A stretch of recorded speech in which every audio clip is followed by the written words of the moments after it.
men have been told over and over in many different ways that who they are is really not needed. There's all these questions about what does it mean to be a man. It's sort of back to the real here, everybody. You've told men that what they are is something you don't want.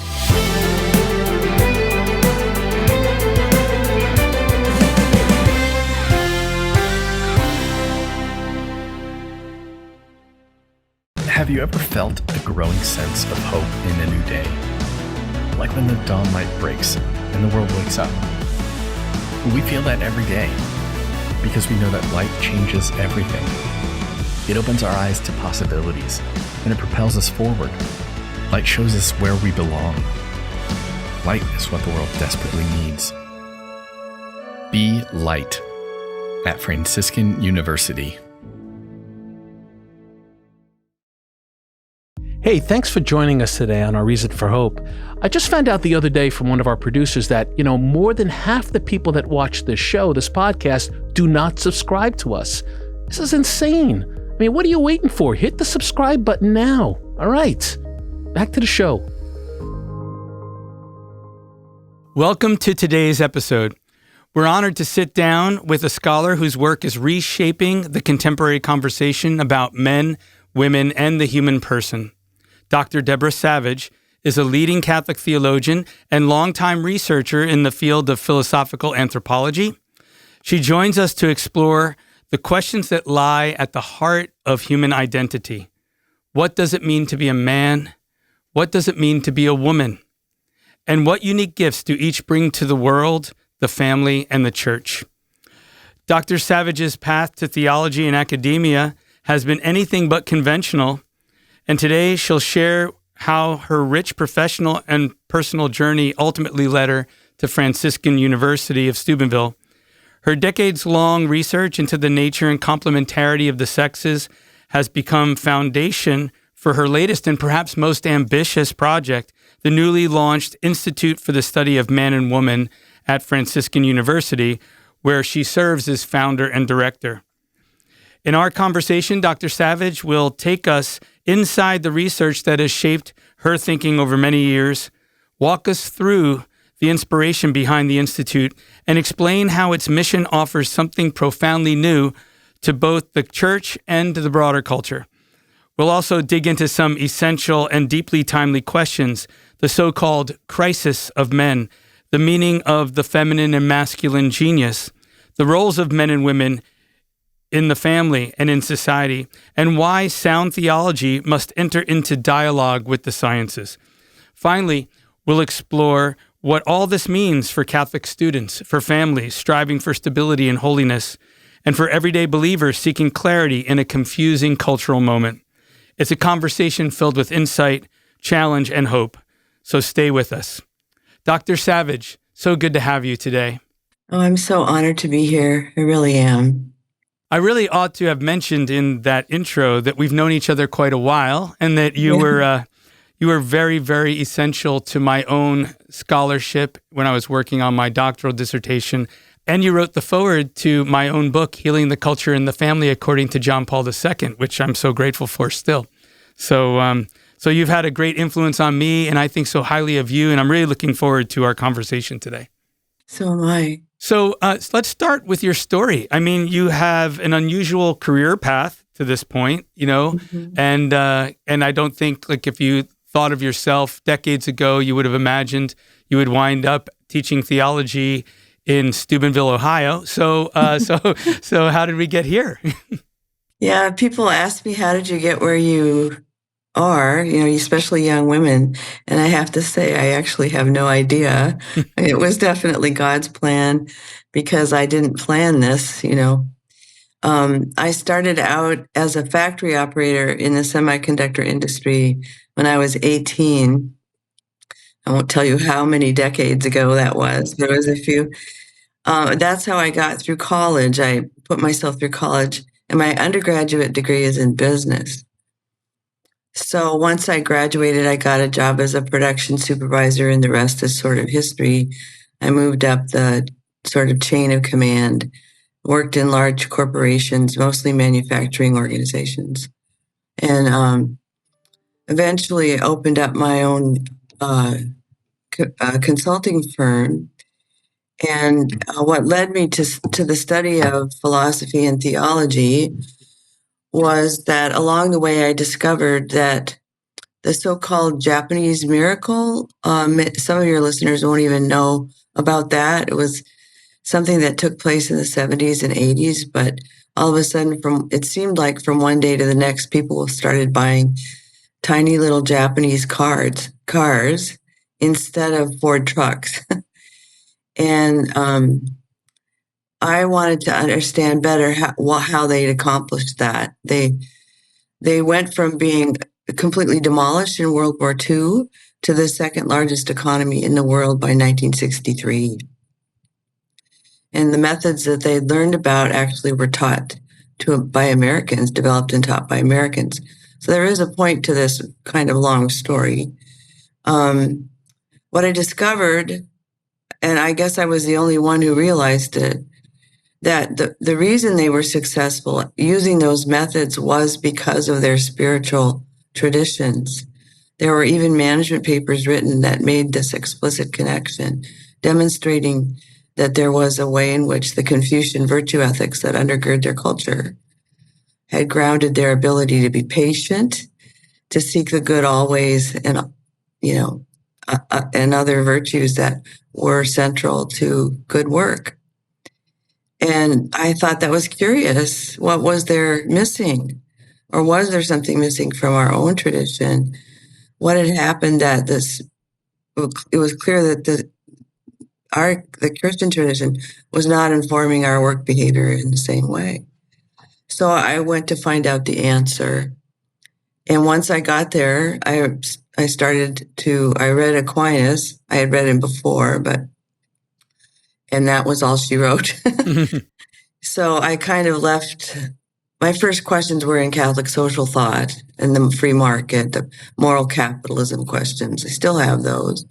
But pretty soon I was in the thralls of Thomistic metaphysics and philosophical realism and all of that. And that's what changed my life. So my first job was teaching philosophy at a seminary. I taught philosophy to the pre-theologians for 13 years. That was definitely something that was not envisioned in my plan, that I would teach at a seminary. And I thought I'd teach business ethics, but there I was. And it was during that time that I began my research into the questions we're talking about here today. Is that enough? No, that's great. That's great. That's great.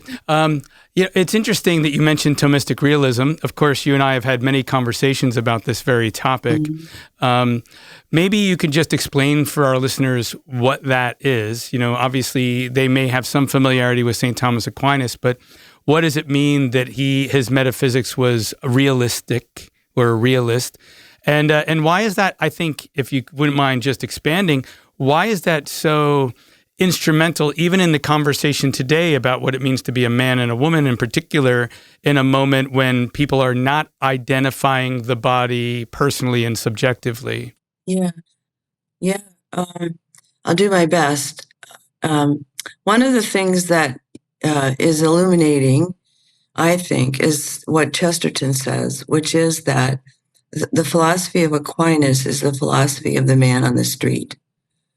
Because it starts it really all begins in the senses, in contact with the real, like the person, the body, the nature all around us, the bird, the water, the fish.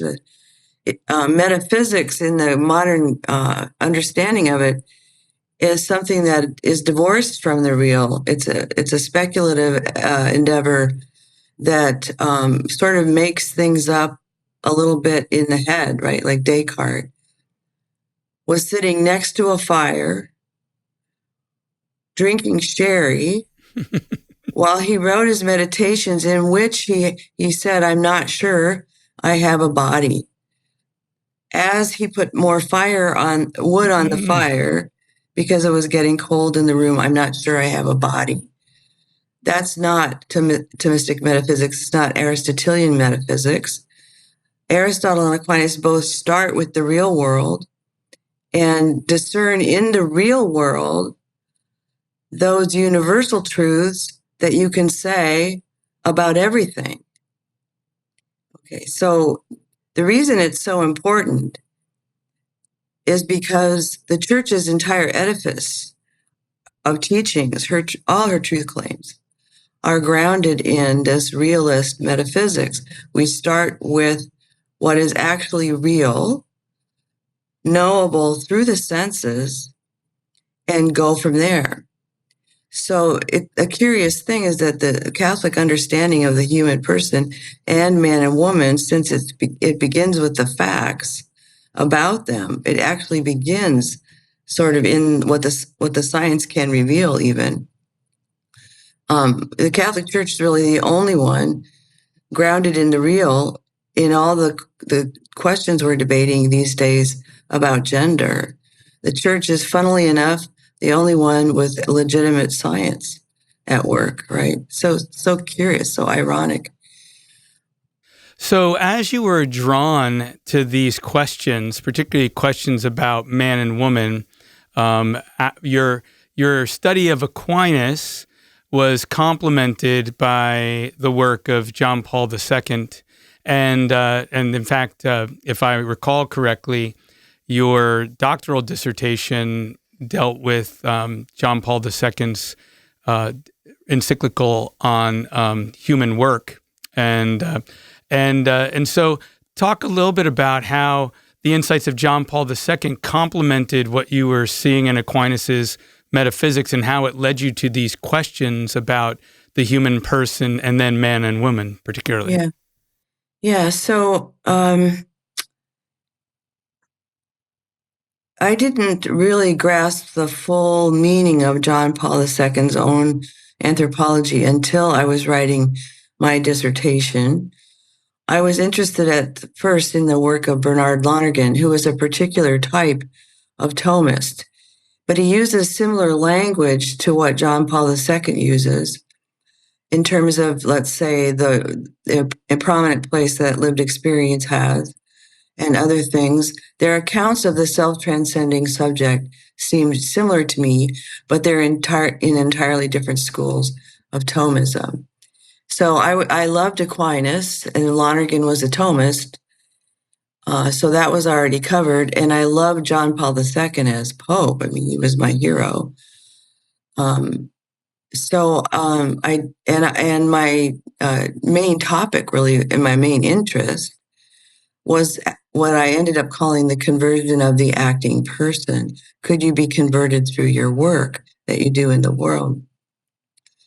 And so I ended up comparing Lonergan and Wojtyła. And I started out a Lonerganian. And as soon as I started to study Wojtyła, my eyes just got bigger and bigger. And he is absolutely a radical philosopher. And I now understand that his work is a synthesis of Thomism and sort of his own brand, let's say, of personalism and phenomenological method. This is very important for everyone to grasp. Karol Wojtyła, JP2, he is not a phenomenologist.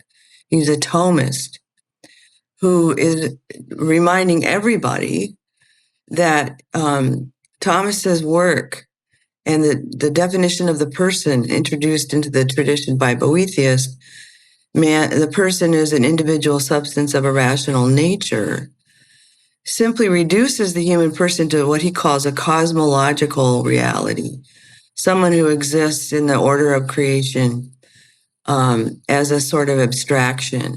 And Aquinas's work, developing a metaphysical account of the person, all the powers that we have, our telos, the relationship between the soul and the body.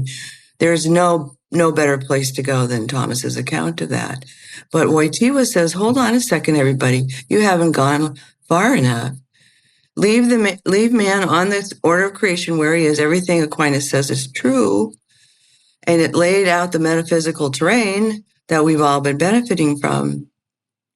But you haven't accounted, you've accounted for man as a subject of existence, but not as a subject of action.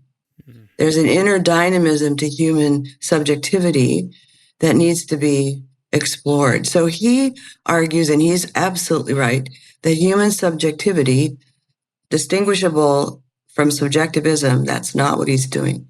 Right. Human subjectivity is actually an objective reality that can be investigated through reference to the inner life of man and his actions in the world. And I personally think that his anthropology gives us a really solid starting place for the work we need to do in the world to help people understand the meaning of their own experience, even when it's distorted. Even when they've decided they understand it and they've concluded all sorts of things about what it means, like, I must be a woman in a man's body. Because that's a metaphysical as well as a physical impossibility. Right. So we've been tricked.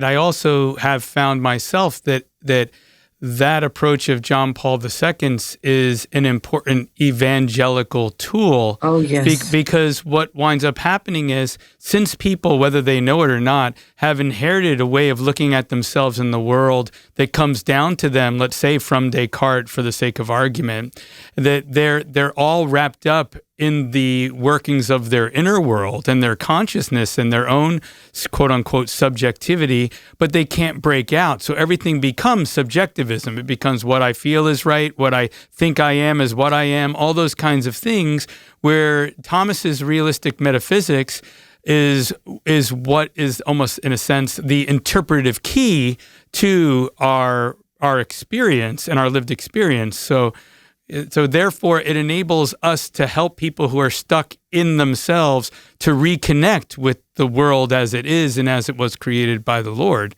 So. Yeah, that's excellent. Yes, I think it paves the way to a real encounter with the real. It forces us to recognize that I only know what's true. I only possess the truth about something if what I think is true actually corresponds to what is true. And the determining factor is not what I think is true, but the thing in itself. That's the measure. And in our era, we've just been living under the influence of Protagoras since the 5th century BC, who is the one who said man is the measure of all things.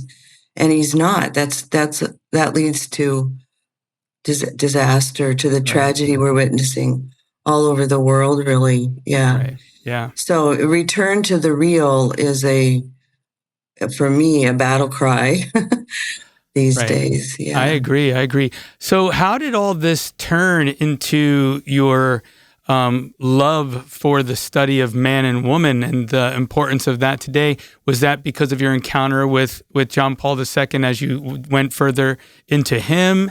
And then your own experience of, let's say, growing up in this world and where the world is at, all coming together. So explain a little bit about how you got led to that, which is, of course, the foundation for this institute. Sure. Well, I have to say that I was pursuing a research agenda that had everything to do with a kind of moral capitalism, I suppose, for lack of a better word. I was really interested in human creativity and its ability to create wealth or generate wealth, which seems essential. And then I was talking with my spiritual director, and he said, "Why are you spending all this time on that? You should be thinking about woman and man." He didn't say man and woman, but around that time, the feminine genius, because this was in the mid-90s, the feminine genius was making its way into the lexicon of the Catholic community. And I was asked to speak about the feminine genius, and I did do that. But my spiritual director said, you should really shift gears. And it just penetrated. And I still have that research area. I think it's actually important and relates to the questions we face about man and woman. It's not separate from it, or it's distinct from it, but not entirely separate. But I was obedient. My spiritual director seemed to be right. And so I started to give talks on the feminine genius, but pretty soon I found that distasteful because it seemed to turn into a kind of strange form of Catholic feminism where we would sit around at events, especially if wine was involved, and talk about how stupid our husbands were. And I just said, wait, there's something wrong with this picture. And I said to myself, well, what happened to the masculine genius? Surely there is one. And I remember sitting on my bed one day thinking to myself, you can't really write about that. I mean, you're a girl. And then the thought came to me, I think sent to me from JP2 himself, whom I've been praying to since before he died, I think. John Paul II was a boy and he wrote about me. So I should be able to write about boys and men, and to sort that out. So I had already come to some conclusions about what constitutes the feminine genius. And I'm going to end up arguing that both the masculine and feminine genius can be derived from the two accounts of creation. We'll get to that. But I started to press then on the question I had about the masculine genius, and the scripture gave way. It just gave way to me. And I started to ask a lot of questions. I'm not a scripture scholar. And every question I asked about the real meaning of the original Hebrew term turned into another insight or another realization until eventually it's absolutely crystal clear to me that God was revealing through the sacred author his account of man and woman, and it's all tied up in the order in which they are both created. Yeah. So we can come to that. But then I started to write about the masculine genius, and now that's the main thread for me in my work. Isn't it funny, kind of a funny thing? I was just going to say, and maybe this is just the nature of the culture, that a woman can speak about like the feminine genius and she can get away with it because obviously she's a woman, but a man can't speak about the feminine genius. In fact, John Paul II was ridiculed for trying to say such a thing. Even at the time, if you remember how the reaction of the broader society to his letter to women. But a man also can't say anything about masculine genius. Otherwise he looks like he's puffing out his chest. No, that's right. No, you guys are in the soup there. So I think what I know and what I offer to the community of men, anybody listening, I can say things about you that you cannot say out loud without criticism. And what I say in all my public remarks in my writing is that what we owe men is a debt of gratitude. Men have sustained civilization since the beginning. Anthony Eslin has a wonderful book on this in which he argues that the strength of men is what has sustained civilization. And he doesn't just mean physical strength. Yeah. So the crisis of men is, I think, actually real.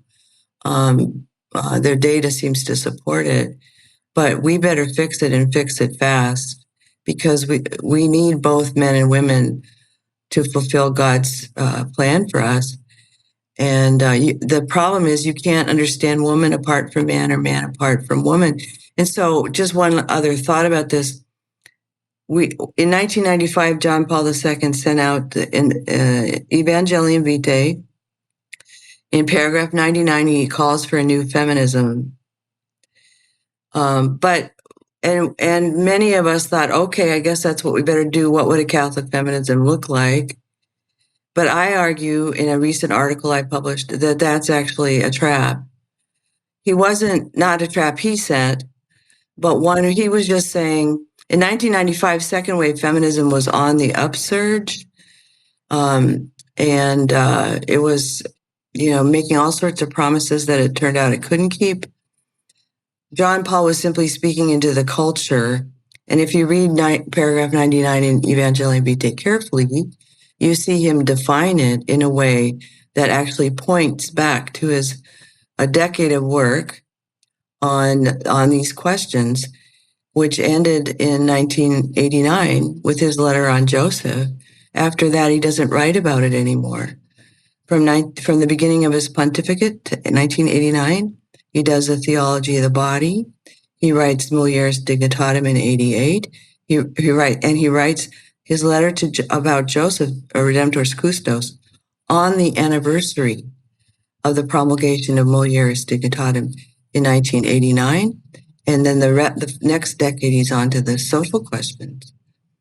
So if you read through those documents, what he says more than once is that the only way women will find their place in the world and in the church, words to that effect, is through a deeper investigation of the anthropological meaning of masculinity and femininity. He says that more than once in those documents. He's signaling to all of us that the only way to get where you want to go, women, is by understanding yourself in relation to man. And so I saw that and I said, you're right. And again, that was all she wrote. Yeah. Thank God for that spiritual director. I know. Hello, and thanks for being with us here on a Reason for Hope podcast. Been very grateful of the many years that we've been doing this for you. This is our 6th season with hundreds of podcasts already released. Although they're free to watch and listen to, they're not free to produce. So I'm asking that you discern to contributing and donate to a Reason for Hope podcast. We're a nonprofit organization. Every dollar, every penny is tax deductible. All you have to do is go to our website and click donation and navigate the podcast. All the funds that you donate will go to the production of this podcast. Thanks again, and may God bless you.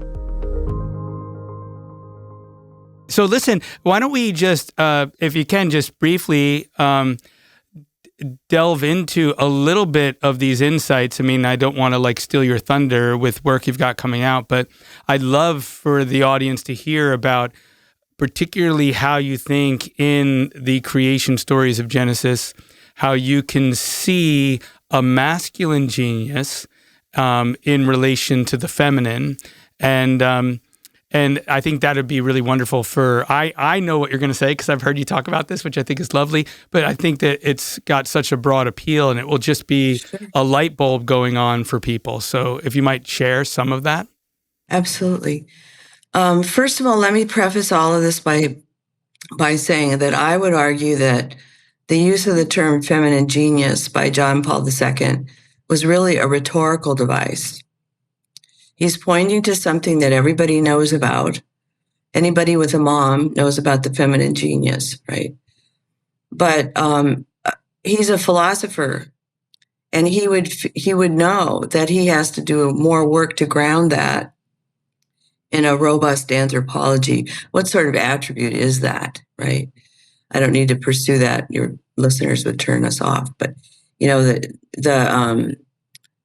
would have known there was more work to do with that. So that's one place to start. Is what does that actually mean? How does it define the person?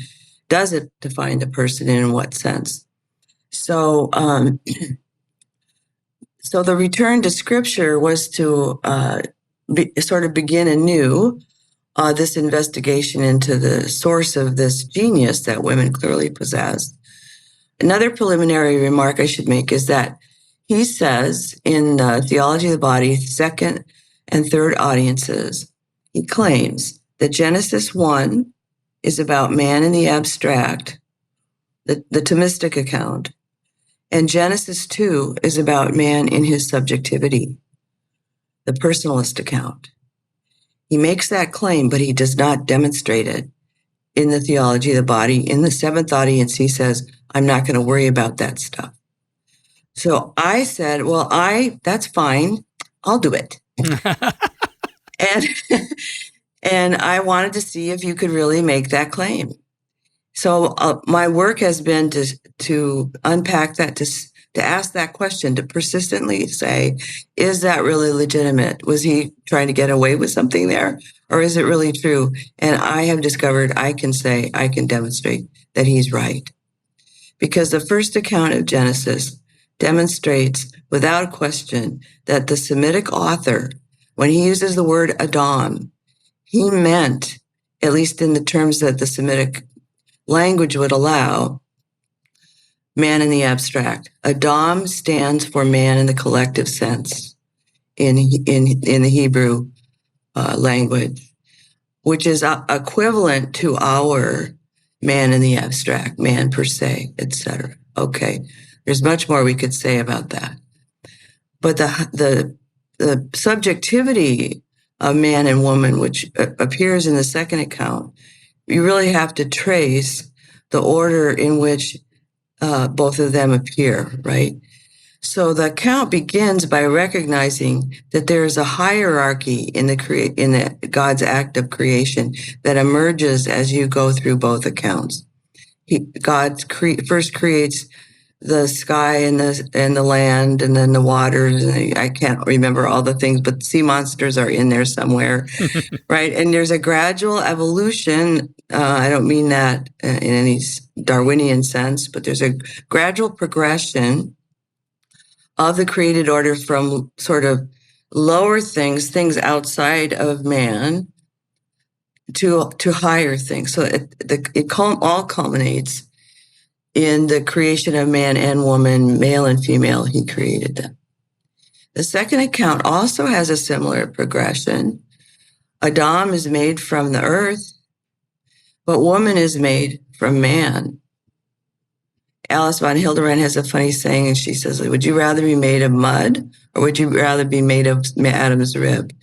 And I agree with that. The woman is made from a material that is already in act, already has a degree of actualization, and that's really important. But the whole point is that woman is not created second. She's created last and on the way up. Okay? And further demonstration of this is the word for helper in Hebrew is azer, and that means divine aid. It most definitely does not mean scullery maid, right? Or servant in the usual sense. Like, we're all servants of each other, of course, but she's not a housekeeper. She's divine aid. Woman is sent to man in order to help man to live. But the interesting thing is that the Semitic author adds to that. It's not just a zer, it's a zer kenegdo. And kenegdo is a preposition that means in front of in the spatial sense. So why would this author add to a beautiful account a meaningless preposition if he didn't intend something? And kenegdo means that Adam and Eve, man and woman, are literally face to face in the created order. And because woman comes out of Adam's rib, you can say that without man, woman has no place. He gives her a place. But you can also say, and this is my addition to the story, without woman, man has no future. So it's only when woman appears that Adam even knows who he is and what he's there for. At Genesis 2:15, God has told him, till the garden and keep it. And you can kind of picture Adam saying, for all of eternity, God, you're the boss, but no problem, but sure. Every day Or why? Why should I do that? Yeah, right. For what? Every day I just come out and weed the garden. Okay. But when woman appears and he says, oh, here at last is bone of my bones and flesh of my flesh, he knows who he is in her gaze. She reveals him to himself in a certain way. And it's only with the appearance of woman that human community appears in human history. Woman makes self-gift possible, right? And he reveals to Adam his telos. Oh, I see. The gifts, the skills, the talents, the gifts I have are to be put in the service of her. And now I understand why I am here.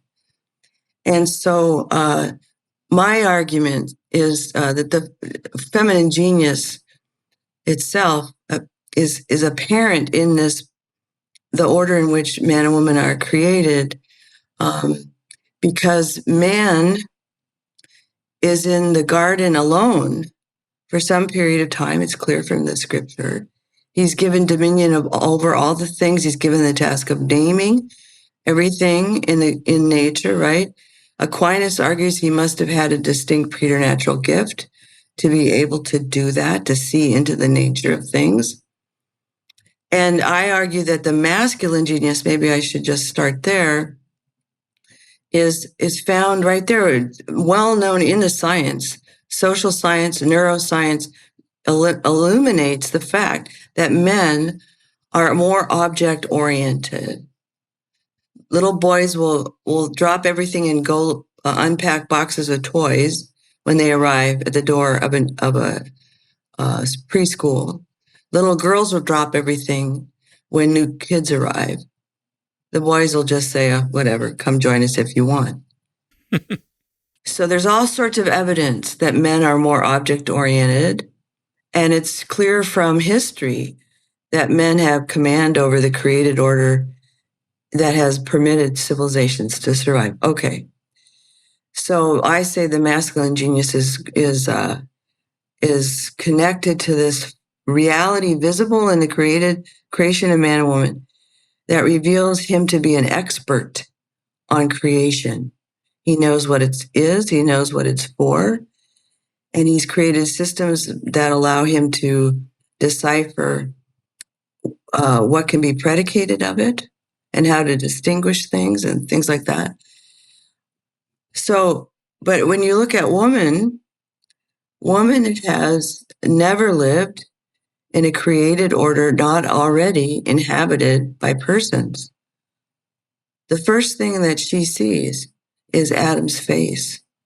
The created things of the world, the lions, tigers, and bears, they're all on the periphery of her gaze. But a woman has, when Adam's first encounter with reality is of loneliness, of the things that don't match him. Woman's first encounter of reality is of a world inhabited already by persons. So I say that's the start of the feminine genius. Woman is the mother. Eve is the mother of all mankind. In that moment, she's made the mother responsible for all mankind, not just the women, but the men and the women. That's her task. And it's because she has this capacity to see into the potential of others and to call it out of them, to remind us in her gaze, if she's really fulfilling her mission, to remind us all of who we really are. Yeah, there's a beautiful Talmudic tradition that has to do with the Shekinah, which is the divine presence. It's not God, it's the presence. It's considered a sort of feminine reality. And that notion is what allows us to argue that Mary is a tabernacle. And my argument would be that woman's task, no matter what kind of job she has, is to carry the divine presence into the world. And I'll stop there. No, that's great. You could imagine in this context certain things that we may in a fallen post-fallen state have as struggles. Like, for example, if men are naturally inclined towards the object, right, as opposed to the person, it might very well be man's nature, and we can see this, I think, in Genesis chapter 3, that you can see in man's nature the tendency to turn the woman into an object, right, as opposed to a person. That's right. So it becomes, the gift actually becomes the obstacle after the fall. No, right? That's right. Yeah, that's right. Yeah, I argue, and I've written about this. You can't really understand what goes on in the fall unless you first have it clear what's really going on when they're created. The gifts that they're given are literally turned upside down in the fall, right? I want to stress that man's orientation toward things does not mean he's disordered. When woman, or that he doesn't understand the importance of persons, because the evidence is right there. He recognizes that woman is not an object like the rest of the things of creation. He recognizes an equal like himself, and that he cannot dominate her as he does the lions, tigers, and bears. That's what he loses. That vision is what he loses in the fall, where he's told that he will now have to labor the sweat of his brow, etc. So his command or his dominion over creation is now compromised. Anyway, now he has to struggle. And as you say, he begins to treat everything as an object, including woman. And it's important to realize that this is verified by God's description of what the woman will suffer now. She was an expert on relationships, right? Let's say, a kind of shorthand. But now her desire will be for her husband, even though she knows he seeks to dominate her. Mm. So in that sentence, you see both gifts have been turned upside down. And what I see, sort of like being able to see like an X-ray vision or something, I can see that we are replaying that moment in the garden again and again and again, and have been for centuries, because we don't understand each other. But Jesus came to save us. Jesus came to reveal us to ourselves. And John Paul's instruction that we return to the beginning in the theology of the body, begin there, really gives us a starting place in trying to unpack the meaning of these two creatures and what their mission is in the world. Well, you had mentioned when we had discussed the Institute that one of the things that you wanted to do with the Institute that is somewhat unique is to focus on this crisis of men, and in particular to look at the situation of men in the world today. So maybe there's other things too, of course, but maybe you can speak to that a little bit. Like you say that this is playing itself out over and over again, and we can see it in a unique way today. So what's your read on that crisis of men in the world today and the importance of reclaiming this idea of a masculine genius so that men can find their way? Because I can tell you, I teach young men, and they really are floundering to find their way. They live in a culture that effectively, for lack of a better way of putting it, tends to put them down and has robbed them of what men used to see as very much their purpose. Now that can't be their purpose anymore. Mm-hmm. So maybe you can speak a little bit to that and how you see the Institute helping in this regard. Yeah, that's a very complicated question, actually, but you can get to the heart of it if you realize what happened in 1965 and the introduction of the birth control pill. Because what we did in that moment and the way in which the use of the pill spread like wildfire through college campuses and even the Catholic community, etc. What we did right then was tell men they were no longer needed. They're only needed for one thing, just for a sec. And then you can go away. We don't really need you. We cut men out, if you think about it, of the single most important event in every person's life, the creation of another person. John Paul II describes that moment, the marital act, as man's participation in the transmission of existence itself. And so the use of contraception is really devastating in so many ways. But I would trace it, at least in its current iteration, to that moment, because prior to the use of the birth control pill, it was a fairly public thing in a certain sense. When you were contracepting, both had to participate in the use of a condom, right? You both had to know that it was going to prevent the conception of a child. But once there was the pill, it was entirely up to the woman whether or not she took it, whether or not she even revealed to the man she had sex with that a child was conceived, what should be done with that child. It was her body, therefore her choice. And gradually since then, men have been told over and over in many different ways that who they are is really not needed. You know, there's all these questions about what does it mean to be a man. It's sort of back to the real here, everybody. You've told men that what they are is something you don't want. A man can't claim to be a protector and a provider. Those tasks, when he says that's my task, he's told he's a sexist or something, or women say, well, I could do that too, and in fact now what I say is women have fallen into the same trap. Really, they're reducing themselves to their productive capacity, and not children, but monetary gain. They become workaholics right alongside the men. Both man and woman have lost their sense of their purpose in the cosmos.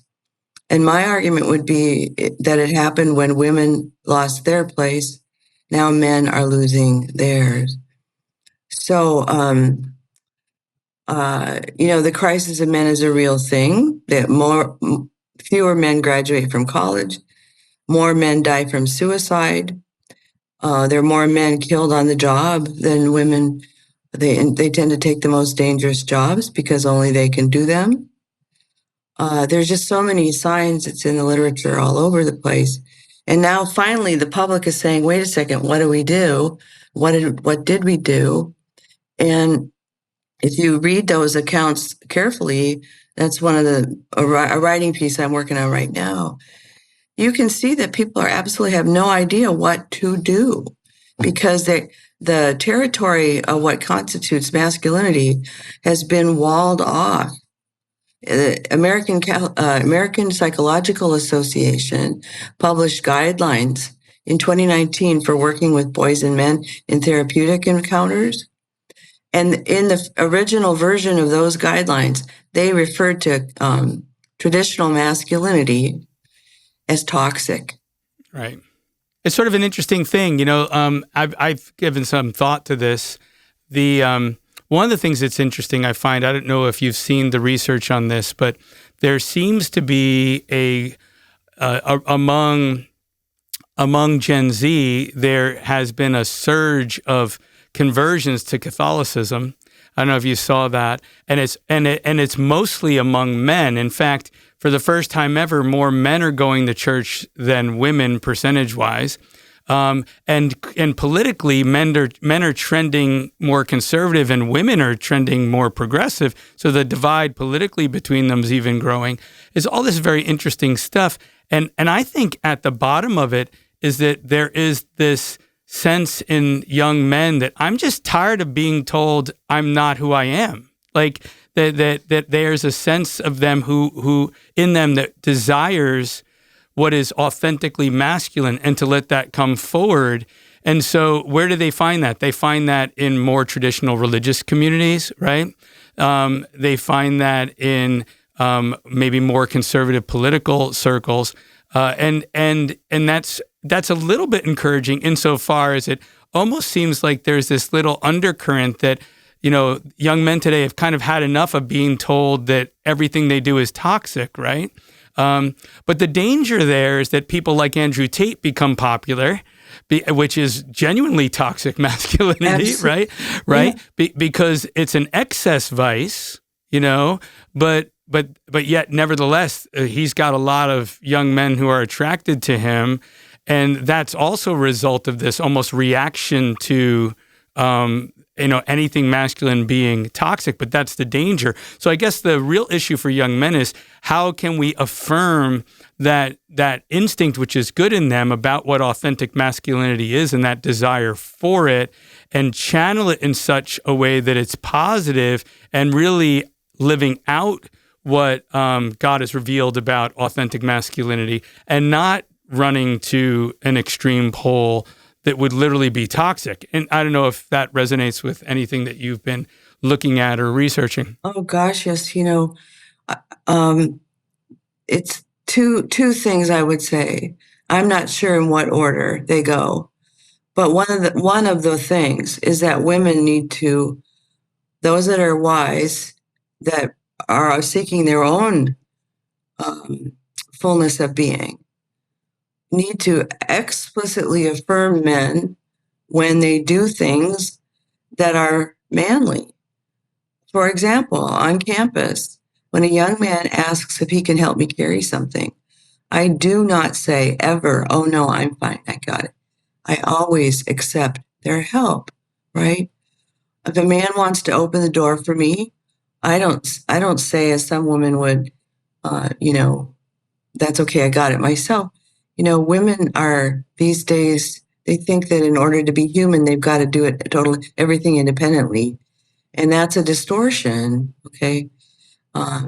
So the curious thing, the difficult thing is that we need each other to affirm in each other that which is most human about each other. Yeah. So we need to return to a recognition, women do as a gender, to recognize the nobility that really exists, the noble impulse that exists in men to protect. It's visible all the time. Think about when there's a disaster and men flock to the scene to save people from drowning or from fires, or there's just so many things to say on that. But the thing that cannot be overlooked is that what young men need are older men to guide them. It's actually kind of easy to become a woman in a certain way. My vocation is built into my very body. But a man creates outside of himself in the sexual act and in everything else. And he has to choose. He has to make a choice how he's going to exercise his energy. Towards what end is he going to exercise it? He is naturally ordered toward fatherhood, which means protector and provider. And it seems to me there's a third P there somewhere. But, young men, all men need to be given permission, if they need it, and they shouldn't, to band together and not have small group sessions, but to do things together that reinforce who they are. It's funny. You mentioned something there that made me think. This is another interesting point. Like, men are always told that they have to talk about their feelings, right? So like, that's it, yeah? So it's like, okay, so I get it. It's not, for example, it's not an unmanly thing to cry. It is perfectly okay for a man to cry. I'm half Italian. I cry very easily. So even at commercials probably, or movies. Yeah, right. So it's not unmanly to cry. It's fine to talk about your feelings, and it's actually really good to do so sometimes. I would argue that when a man talks about his feelings, he's talking generally to another man because he wants advice, not because he just wants to be heard. He actually wants to solve a problem, because that's a very kind of, you might want to say, masculine way of approaching that kind of question. But now everybody has to talk about their feelings all the time. And yet for men, being able to be in control and have mastery over their emotions was essential to them accomplishing their task. Why? They have to go to war. They have to see these difficult things. They've got to be able to not lose it when everything is blowing up, right? And that's an essential part. So how can we distinguish between just because a man wants to control his feelings or doesn't always want to talk about them, that doesn't mean that he's being toxically masculine. Well, let me say that you hit the nail on the head when you said that men will talk about their feelings with other men because they want to solve a problem. They want advice. Women like to just talk about it. Right? Right. And that's and I know if I try to solve my wife's problems when she's talking to me, she thinks I'm not listening to her. No, that's right. No, that's absolutely right. That's the whole point. And that's okay too. Men need to learn how to listen. And I would offer that there's a lot of learning to do. Men don't listen. Sorry. But at the same time, we don't even have wine, and we're not even bashing. I'm sorry. Yeah. Okay. No, but you might have beer or whiskey. But anyway, but the real point is that women like to explore things. They're oriented toward the person in a very real way, and they want to have a chance to express their inner life, to emote, to be affirmed, to be sympathized with. There's absolutely nothing wrong with that. Men and women use language differently. There's so many things that are revealing of the feminine psyche versus the masculine psyche. It would be impossible to reduce them to even a list. Well, perhaps maybe this is a good segue to why you're doing something that might not be seen as something typical, and that is you're really including scientific research in your institute. So you figure, you're a theologian, you're a philosopher, you're going to go with that angle on the question of man and woman. But no, you're saying in this, we have to also include science and what science has to say. And maybe these are the very kinds of questions where science has something to say, right? Oh, it's absolutely true. Let me back up just a minute and point out that it needs to be made explicit that our institute is devoted to the study of man and woman, and that it's the first of its kind. There are over 900, close to 1,000 women's studies programs on offer in the world, in the U.S. Maybe there's not one devoted to man, and there's certainly nothing devoted to man and woman. And that's because they must both be understood by each other, etc. Okay. But the second thing that differentiates us from any other project, I'd say, is this inclusion of the sciences in our research agenda. And you can just point to one example, maybe two. The neuroscience reveals that men and women's brains are structured differently. Women have more connections between the right and left hemispheres, which ought to tell you something about why it is we can seem to see outside of both corners of our eyes, right? Both physically and otherwise. Women have actually better peripheral vision. Men's brains are more organized front to back. They have tunnel vision sometimes, but that's what it makes it possible for them to take that hill, whatever the hill is. So this is just scientific fact. When you look at the way in which the male and female brains work, you see that men are absolutely more inclined toward object orientation. That doesn't just mean they like toy trucks when they're little and big trucks when they're old. It means it structures the way they look at things. And men can be not necessarily more objective, that wouldn't be the right word, but more impartial. Women are not necessarily more subjective. That would be unfair to them, meaning not quite on the mark, but more personal. So men tend to think in abstractions. Women think in terms of concrete examples in reality. They're both needed. Aristotle's metaphysics begins with the real. The starting place is the concrete, and then moves to understands through a process of abstraction what that means. You can't have a civilization unless you can move back and forth between those two ways of thinking. So there's so much work to be done to make these connections. The biology is clear.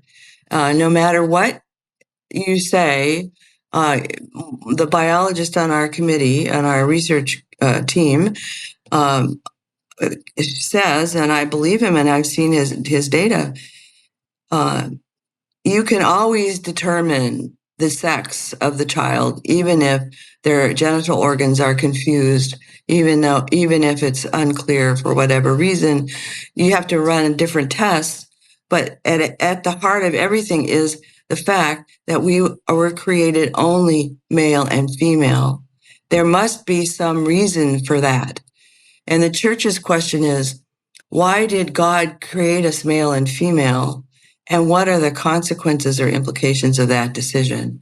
That's really what the Institute is pursuing, those sorts of questions. So that's the hard sciences, but then the social sciences. Is it really true that women are paid less than men for equal work? Some people say no. Is it really true that women are forced to select themselves into the caring professions? The data seem to indicate no, that these are the myths that get perpetrated in our culture that lead to confusion between man and woman and resentment, right? I say if people like Andrew Tate and the other young men on that side of the equation, they're angry because for reasons they have not yet defined. They're angry at some force that seems to have taken away from them who they are, and they're just fighting to get it back, and they don't care who they have to hurt to get it. And I think if we would start to recognize the existence of a masculine genius, I have experiential evidence, anecdotal evidence that this has a softening effect quite often. If you say to one of those militant young men, well, I happen to think there is such a thing as a masculine genius. Can I tell you about it? Immediately, they relax. Men need respect and women need love. And until we figure that out and live that way, we'll be at war with each other. In fact, it's interesting. It just dawned on me. Those are the two words in Ephesians 5. I know. I know. I know. Yeah. That's awesome. Yes, exactly. Yeah. Just a little aside. I deal with parents, of course. I teach these young men, and parents come in for like a conference or something like that. Talk about the way men and women's brains work and all that sort of thing in relation. And again, I'm painting with the broad brush. It's generally true. That doesn't mean that there's not an odd situation in which it's not. But the kinds of questions I get asked by parents about their sons indicate something, I think. So the dad is always concerned with, is he being respectful? Is he behaving? Is he working hard? Right? The mom wants to know, is he happy? Is he making friends? Yeah. And it's just like, wow, their concerns are very different, probably because their brains and what they're conceptualizing as far as what is essential for their son is different. But yet it's just also a masculine and feminine way of approaching the question of how their son is doing, right? Yeah, this is really worth mentioning. Cardinal Angelo Scola, in his book, The Nuptial Mystery, makes the argument that every child needs to be exposed to two fundamental laws if they're to flourish. One of them is the law of gratuity, and the other is the law of exchange. And the mother's task is to be sure the child is introduced to the law of gratuity, which is the law of unconditional love. The child must always and first feel that they are loved, that they will not be abandoned, that they're important, that they're, that cradle of love that becomes the home to the child.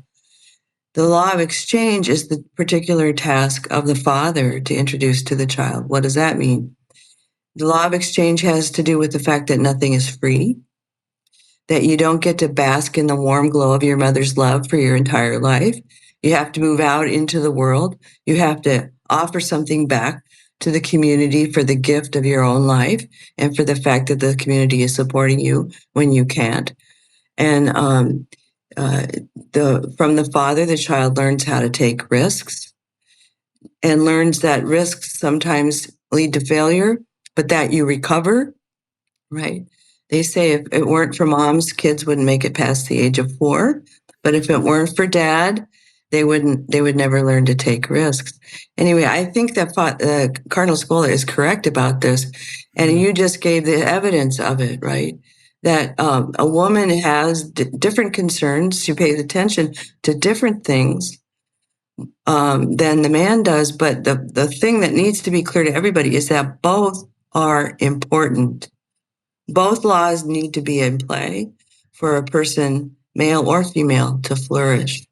That's beautiful. So listen, in conclusion, tell us a little bit more about the Institute. What are the sorts of things that we've talked a little bit about the things you're going to be researching.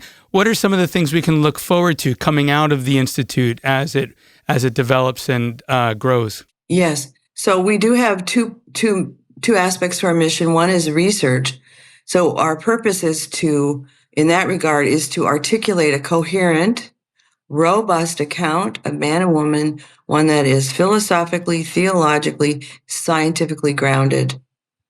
And we're hard at work at that in our own disciplines. So publications and things like that. But we're not done. That's not the extent of it, because it's of no use to anybody unless it reaches the public. So we have also the public outreach arm of the mission. And we've already had one conference on man and woman in the order of creation. The book from that conference will be out in the fall. And we've had this year, because that was on man and woman, this year we're concentrating on men. So John Bishop, who started The Forge, I don't know if people are familiar with that, it's worth looking into. He came and he spoke about masculinity. Anthony Esselin is speaking on campus in the spring, and he's going to speak about his book. It's called No Apologies, Why the Strength of Men is Essential to Sustaining Civilizations, something like that. Then next year we'll have public events about women. So we will have, in the spring, we're doing a series of webinars that will introduce the Institute, and sort of lay out in 3 steps the basis of the research agenda, or, not so, people shouldn't be scared by that word. It's more like, there'll be introductory. Isn't it amazing that God is the author of all truth, is the general purpose of those 3 webinars. And then we'll follow up with things more in depth. We have planned to have certificate programs that people can earn certificates in the study of man and woman or related topics, the family, sex and gender, all the adjacent topics. It's endless, right? Then one last thing I'll say, so watch for that. We're going to have a social media presence, plan to launch that in the spring. And then eventually, maybe in a couple years, we definitely plan to have educational materials suitable for K through 12. Oh, wow, great. Because how about that? Sex education should be preceded by personhood education. Mm. Otherwise, the child concludes that sex is just a biological function, disconnected from who they are, and that would be a mistake. So we want to be sure that we introduce to children much earlier some of these realities, or at least the questions. What does it mean to be a woman? What does it mean to be a man? Wonderful. Dr. Savage, this has been great. I really appreciate you coming onto the podcast and just being able to have the opportunity to talk with you, which I always enjoy. And gee, how exciting. I mean, a one-of-a-kind institute, an institute on the study of man and woman that's going to include not only theological, philosophical, but scientific, both hard sciences and social sciences, included in the conversation. I mean, this just sounds wonderful, and I think everybody can agree, so needed today, for the sake of really our civilization, to tell you the truth. Oh, that's right. And I guess I have to make a plug. It could only have happened at Franciscan, because Franciscan is really the university under the wonderful leadership of Father Dave Pabanka is absolutely